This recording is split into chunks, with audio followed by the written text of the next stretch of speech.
In a soil, you have two major components. One is mineral component, the other is the organic component. So when I say mineral component, it's small rocks that break down. And if you think in simple terms, on a beach, on the sand, then you have almost 100% mineral component. Organic matter is everything that comes from any biological material, plants, the animals, our food waste. In a proper soil, you have always both components. We'll start off with what we call the pyramid. It's basically telling you you've got clay up one side, you've got silt, and you've got sand. The clay one are the very, very small particles that you have in the soil, the smallest one. Then, of course, you have the silt, so are medium-sized particles, and then you have the sand, that are the large particles. It's good to have a feeling of how many different mixes there are of soil, and all of them have advantages and disadvantages. Yeah. What's the ideal for people for growing perfect crops? Yeah, but I will say that for most of people, the ideal situation will be to be on a loamy soil, a loam, because with a loam, if you look at the triangle, you have a bit of a balance of the three elements. Definitely the more challenging one will be the clay. Water longing, so mean that the water is not draining, so the water stays there. If there is water, mean that the plants cannot breathe, the roots cannot breathe, but you have the same problem when it's too dry. If it is too dry, the water will be just held by the soil, compared if you are in a sandy soil where this will drain very fast. So maybe you are in a sandy soil, your vegetable will suffer during a dry period, but during a wet period, the water will go down quite easily. So this is the end texture. We call it the rolling test.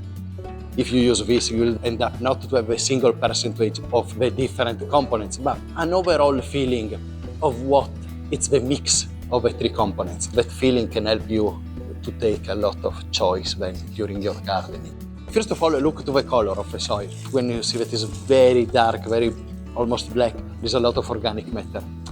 When there is a lot of organic matter, it's definitely good for your soil, but for end texture or any texture will become very difficult to detect. The softness will be organic matter and not clay, so it's very easy to confuse. This kind of classification have been mainly designed for mineral soil. Consistency that you want, it's like the one of Play-Doh, clay for kids. You can mix a bit more dry, a bit more wet, just to be able to make a ball and roll it. You don't want too much water. If it is too much, add more dry soil. This is much more clay, it's a much tougher mixture. Right. When you feel that, it's like solid plasticine, Okay. because that's much softer.